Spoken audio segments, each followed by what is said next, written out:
Inviting me to this first conference on Herzl's vision and the reality of our time. I think it's a brilliant and necessary idea. And I thank everyone who has led the way to make it happen. I want to say particularly how honored I am to share the podium tonight with the President of Israel, Lieberman. I thank him for his kind words toward me, and I want to say that he is, in my opinion, his life of service to Israel has really personified Herzl's vision and his values, and as president, he has truly embraced Herzl's dream of a unified and principled Jewish people and a strong Jewish nation. So, in absentia, I thank President Gribble.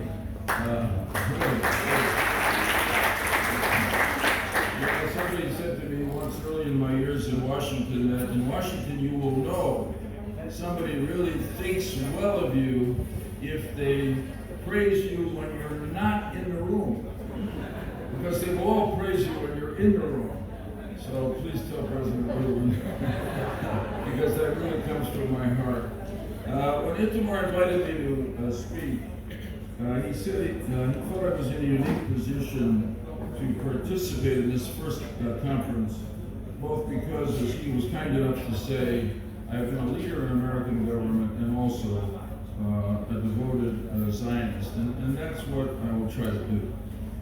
When King David founded this shining city on a hill more than 3,000 years ago, and his son King Solomon built the first temple here, they unified in one place the spiritual and political capitals of the Jewish people. You and I are blessed to be alive at the third time in history when that unity has been realized in Jerusalem. And it is a blessing we would not be enjoying today without the vision and courage of Theodore Herzl. And obviously I extend that to all the other Zionist pioneers who followed him and turned his dream into the magnificent reality that Israel is today. The Hasidic master Baal Shem Tov said that the difference between a miracle and a natural event is only in their frequency. Almost 2,000 years passed between the destruction of the Second Temple and the reestablishment of the State of Israel in 1948, so I think we can safely say that modern Israel is a miracle. In fact, if you look into Webster's dictionary, this is something that existed before Google and Wikipedia. There was a thing called the Webster. Stanley Fisher, you remember this? Yes. Anyway, Webster defines a miracle as an event that is so unnatural it suggests divine involvement. This is a secular wordsmith at Webster. Of course, I agree.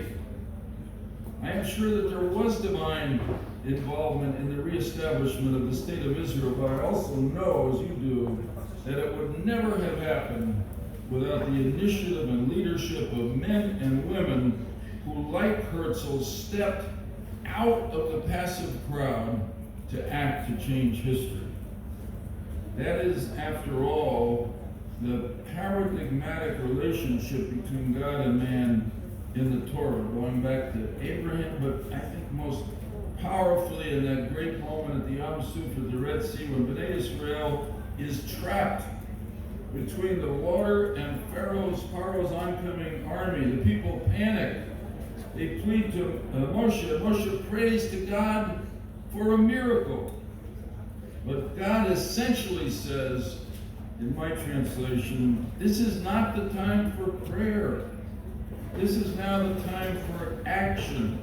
And he directs Moshe to hold up the staff, which he does. But it is Nachshon of the tribe of Judah, as you know, in a supreme act of faith and courage and commitment, who walks into the Yam Suf. And then, and only then, did the waters separate to allow Bnei Israel to walk through. The rest, as they say, is history. Theodor Herzl was the Nachshon of our time. And he was followed by other Nachshons, other heroes like Glassman, Jabotinsky, Ben-Gurion, Begin Meir, and so many others, and Christian Nachshons, if I can put it that way, like Balfour, Churchill, and Truman, right up to this day, who have enabled, sustained, and strengthened the miracle of modern Israel. And now I speak as a Zionist American, speaking from that perspective, to say what a great reality the succeeding generations of Israelis have made of Herzl's vision.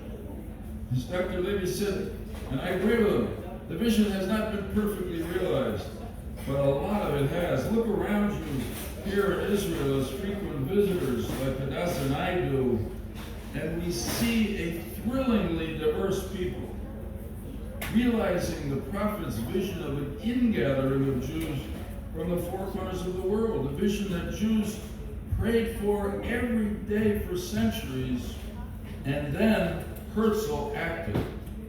Modern Israel's diverse population, as you know, speaks the same language, Hebrew, a language that was long thought to be dead.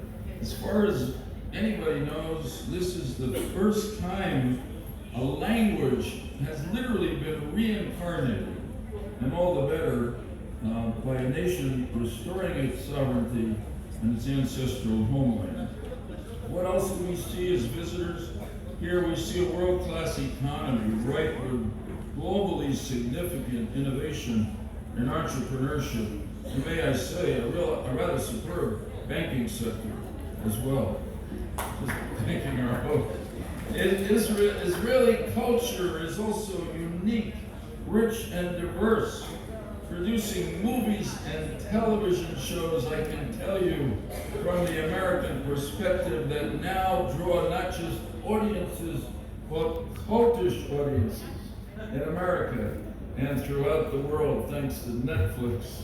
When it comes to religious observance in this Jewish state, there are, as Dr. Levy said, still not only differences, but damaging disputes. And I'm going to return to that subject in a few moments when I discuss Herzl's vision. For now, let me say, from the perspective of someone visiting from Chutz La'aretz, it seems to me that there are remarkable ways in which the traditions and values of Judaism pervade this country in a way not found anywhere else in the world.